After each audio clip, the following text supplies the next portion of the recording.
we had pimped the number to call 844-866-2468. That phone line is always open for you. Once again, 844-866-2468. You can call, you can leave a message, you can mouth breathe, you can, whatever you need to do to have a good time, call that line, and the best ones will be screened, and then you'll make it to air. I really believe in doing a lot of listener integration. I come from radio. In my judgment, radio is the original social media.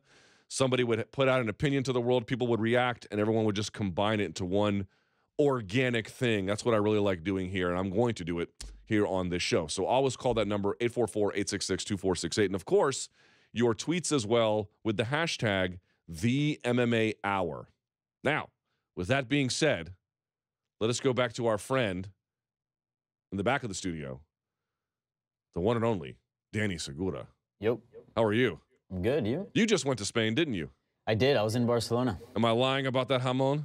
You're not. It's deadly, bro. Food there is amazing. Did you eat the face of a pig when you were there? I didn't. But in Colombia, that's pretty normal eating like pig, like lechona. No. But like the face.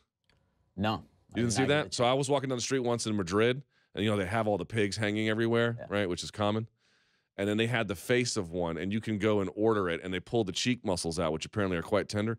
I'm not eating the face of another animal, man. That's just where I draw the line a little bit. Yeah.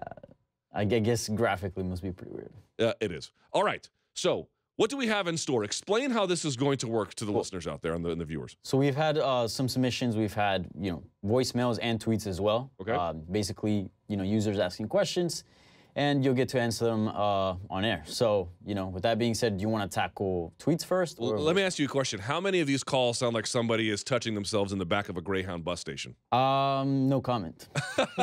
So that means several. Yes, that's awesome. That's exactly what we want. But we got a lot of submissions, right? Yeah. And you have screened the best of them, yes? Yes, I have. All right. So we want to do calls first and then tweets, yeah? Cool. Yeah, let's do it. All right. All right, set this up. Here's the first call. It is regarding PFL. Okay.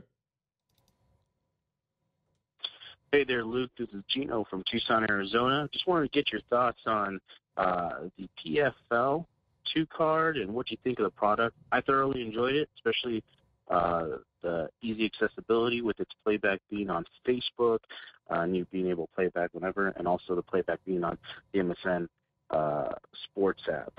Just want to hear your thoughts. Thanks. Bye. Appreciate the call from Gino. Great call, by the way. Nice, clear landline, right?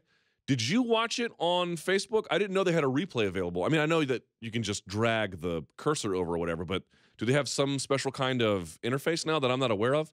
I basically gave up Facebook after the Cambridge Analytica thing.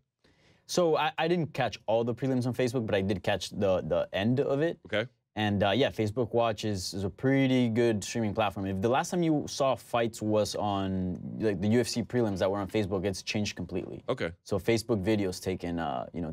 And do you use the MSN app? I do not use that. I don't. Okay. Here's how I watched it. I watched it using I use YouTube TV, which has unlimited DVR, so I can just go back and forth with that. I had not watched the prelims. I had missed that.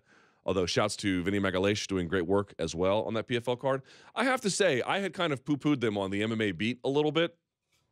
I'll walk some of that back. I will admit that some of that I got a little hasty with. I kind of feel like personally, look, anybody who's outside of that UFC realm is forever going to have brand recognition issues. They're going to have talent recruitment issues. And what you're noticing now, who is that guy? I forget his name, the former HBO exec.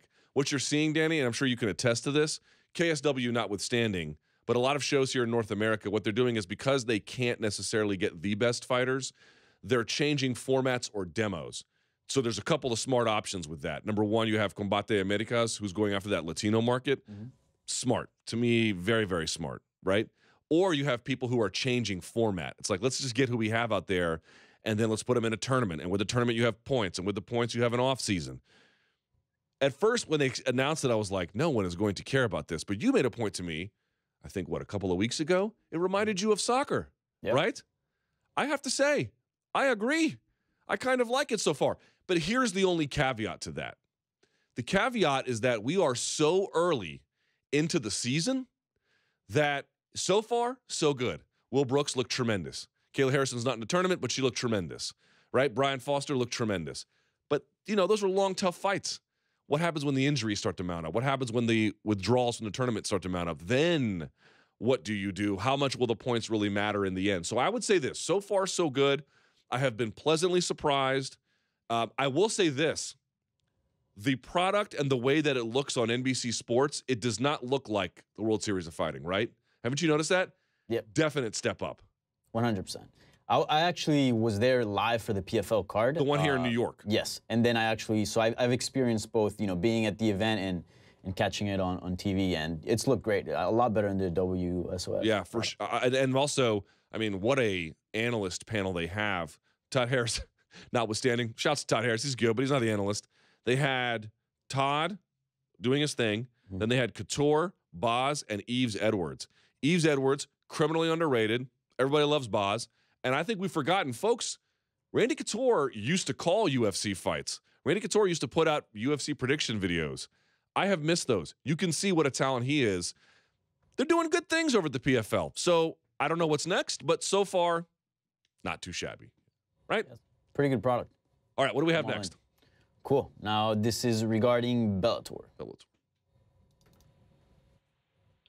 Yes, I was just wondering if Josh Barnett is going to be going to Bellator now. I mean, he just got released, or at least that's the last thing I saw from it. So I was just wondering if he's going to be going to Bellator or not. And good luck, Luke. I know you can do it. You're the one person that I knew should have gotten the position if anybody would. So good luck. Thank you. Thank you to that unnamed caller. No name on that one, huh? Yeah, no name. We'll just call him Applesauce McGee. Thank you, Applesauce McGee, for the wonderful sentiment. I really appreciate the call as well as the kind words. Let me read you a little bit what Josh Barnett had said. I'm not going to read the whole thing, with just a couple of good things. Here's why ultimately he called it quits, of course, was the debacle with USADA, as he called it. But in the end, this is what he spotlighted, Danny. Quote, "There are a lot of stories left to tell with my career, and I want to be the one to determine them without influence. To do that fully, I need to go it alone. I have to be the architect of my destiny. To traversing battlefields far and wide, the UFC has been very good to me and a great place to fight. But what time I have left in this sport, I need to be the one calling the shots and creating the battle plans. I hear the call for high adventure, and I will oblige." Do you watch baseball at all? Nope. Yeah, you know what? Me neither. It's a dumb sport for old people, and I only get on the bandwagon when the Nats are in the playoffs, and I jump right off after they inevitably experience calamitous times. But I do remember when Jeter retired, right? Remember when Jeter retired? He did this super awful, annoying farewell tour at every away game that season. As I recall, he went into the season saying, "I'm done." And so he would go to Camden Yards to play the Orioles or whatever. And every team would have some kind of gift for him. Do you remember this at all? I think the Miami Marlins or the Florida Marlins, whatever they are now, may have given him like a surfboard or some stupid ass thing. Nice. Point being is this. What does that have to do with Josh Barnett? I think it means that, not the gift giving so much, but when these guys are at the end of their career, I think they want to be celebrated. I don't think, unlike Donald Cerrone, who is just willing to give himself to the process of evolution, I think a lot of these guys are like, look, man, I have worked this hard to build up my name. I have worked this hard to become somebody. I have worked this hard to earn some cash. Why, at the very last opportunities that I might have, do I want to give that away to somebody who wants to take that from me and beat the living daylights out of me? To what purpose could that possibly serve in my interest? Donald Cerrone has this larger perspective. And again, he's got wins against top 10 opponents left in my career. I'm just sort of pointing out the mindset. He's his own thing. I completely understand Josh Barnett. He had the issue. He lost the whole year with USADA. He doesn't trust them. But I think the other part here is that I've got a name. And I've got one probably last chapter left. I'll call it a chapter because I don't know exactly what it is. One last chapter to be celebrated, to use all those years of positive equity he's built up in his name. Well, now it's his chance to spend it. I completely get it. Will he go to Bellator? I don't know. My sense is he probably wants to do the pro wrestling MMA thing. Does that mean he signs with Bellator and then goes to Ryzen and then does, I don't know, he calls New Japan Pro Wrestling of matches or something? Maybe he could do that. Do you think he goes to Bellator? I think so, and I think that's the perfect place for him because we know he's very fond of Japan. A bunch of his career was there, took place there. And Bellator gives, fighters that option to go to Ryzen and fight there. Plus, you got all those legends, Fedor Emelianenko, Frank Mir. So he'll fit in perfectly. I think it'd be a great move if he goes there. We'll have to see. What's next? Cool. So this is going to be, again, Bellator related. 2 different questions, 2 different parts. So I'm just going to play them back to back. Okay? What would be a good matchup for Lyoto Machida's first fight?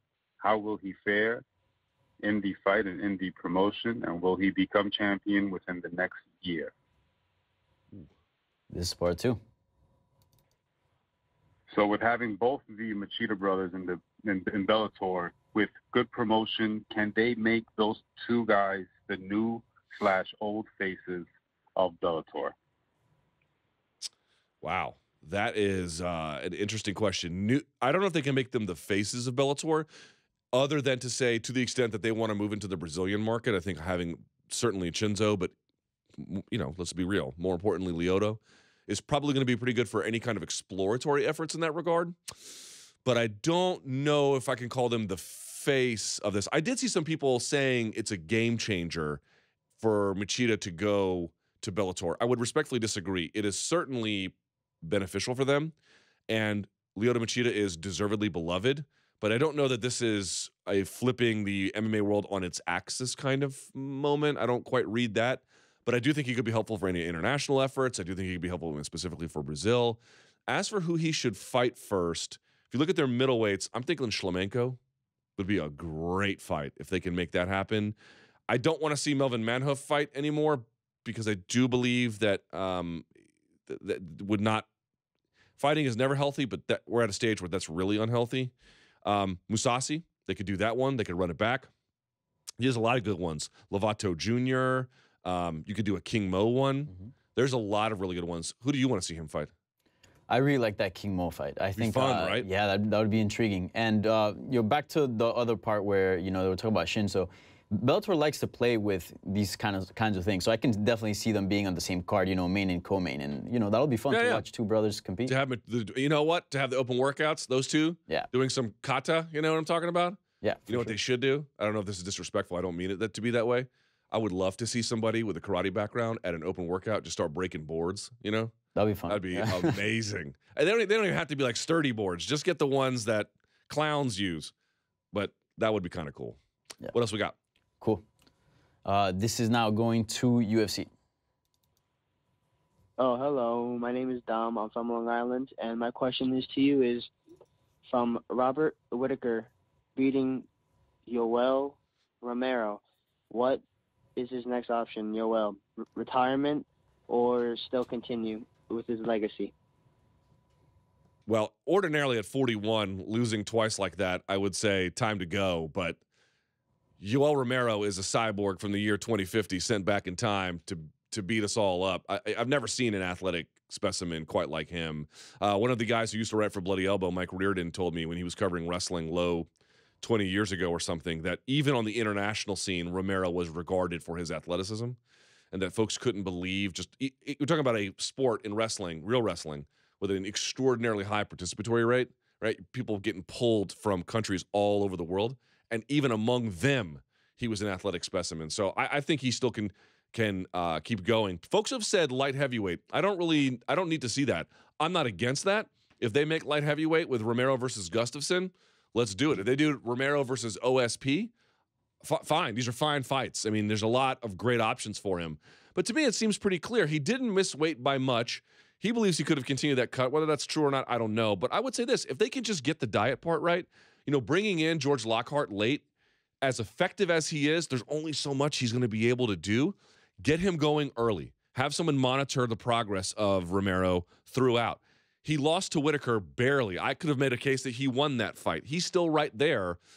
Maybe he can get the winner of Gastelum versus Whitaker if they make that. Or maybe he could get even another title shot because he's sort of sitting right there and he's so capable and he's so fun and he's also figured himself out, Danny. Again, I'm not opposed to him going to light heavyweight, but I don't need to see him at light heavyweight. Make sense? Yeah, for sure. I'd like to see him stick at 185. I mean, but if he's going to do it, he's got to do it the right way. For sure. But, even this weight cut, it was controversial with the whole commission, him and not giving him enough time. I think that Illinois commission, yeah, they got some problems. yeah. I think the race right now, it's obviously between either Weidman or Gastelum. So whoever doesn't get it, I think that's who Romero should fight and do a title eliminator bout. Okay. Do we have any other calls? Yep. Again, UFC. Hey, Luke, longtime fan. Congrats on the new gig. I want to know what you make of OSP's performance this past weekend, and more specifically, why these fighters in today's day and age do not take the opportunity to call someone out when given to them.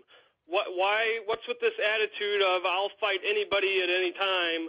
Why not call your shot and advance yourself? Great call. Appreciate the support. Very, very kind of you. I would say OSP doesn't care. You can keep wanting these guys to do this. You can keep wanting these guys to want things in the way that you want them to want it, and they just don't. When he says he doesn't care who's next, I take him at his word. I had mentioned this before. When you look at OSP's resume, I don't know if I still have it up, but he had fought, he's one of these guys who has several times fought 3 or 4 times in a calendar year inside the UFC. That's very, very rare. We had this interesting problem in mixed martial arts where what we're doing is we're saying, we as fans have too many fights. But Danny, I talk to fighters, and their major problem is they can't get enough fights in a calendar year. Mm-hmm. And so here's OSP doing that. So for him, I really just take him at his word. What do I think? I loved that straight armbar from him. It was not a Kimura. There was very, very light work being done on the shoulder. What had happened was a Kimura has to go behind your back. Yeah, that's how it has to go. That's why you step over the head like Tyson Pedro did against Sabrbek Safarov. It has to go here. What happened was Tyson Pedro, if you just rotate your hand, if we can get the camera to shoot on this one, if you rotate your hand like this, it can only go so far. So watch what happens. And OSP read it the whole way. As soon as he goes this far, he stopped. If you rotate your hand up, now you can raise it above your head. As soon as he rotated the hand, he caught the wrist and then just straight armbarred him, and that thing looked nasty. I agree with everything that Dan Hardy had to say, Danny. There was some proactive issues he could have had, but I believe on the ground, the anti-wrestling, the scrambling of OSP, and then the submission awareness of him has come a really long way. Yeah, 100%. And he's just so heavy on top, too. Like, Tyson Pedro's a big dude, and OSP just gets on top of you, and you just can't go anywhere. Any more? Yep. How many more of these do we have? Hey, Luke, I was just wondering what you thought of the state of the welterweight division and what fights you think could be good for the next contender. Thanks. For the next contender at welterweight? Yeah, so I'm guessing he's asking what fight should be booked next to create that sort of next contender, because we know Colby is up next, but after that... Usman Till. Someone's got to take an L, which no one wants to see, but it is the inevitability of things. I have been dying to see that fight. It's the one we want to see. It's the one that makes sense. Folks are going to say, but you're going to have a contender lose. They'll be back. It's not the end of the world. And at some point, one of these guys has got to put it on the line and really go out there and show us. That's the one I want to see. Mm-hmm. I agree. 100%. Let's fire through these. I didn't know we had so many. We haven't gotten to the tweets yet. I know. You know what? Here's what we'll do. Let's do these calls, and then at 155, when you come in here, let's do the tweets in here. Okay, sounds good. Can someone run the tweets back there for you? Yeah. All right. We'll get that done. Okay. Cool. And this last one, I know you'll enjoy a lot. Okay. It's the mouth breather? No, not quite. I just wanted to say that it's Calvillo.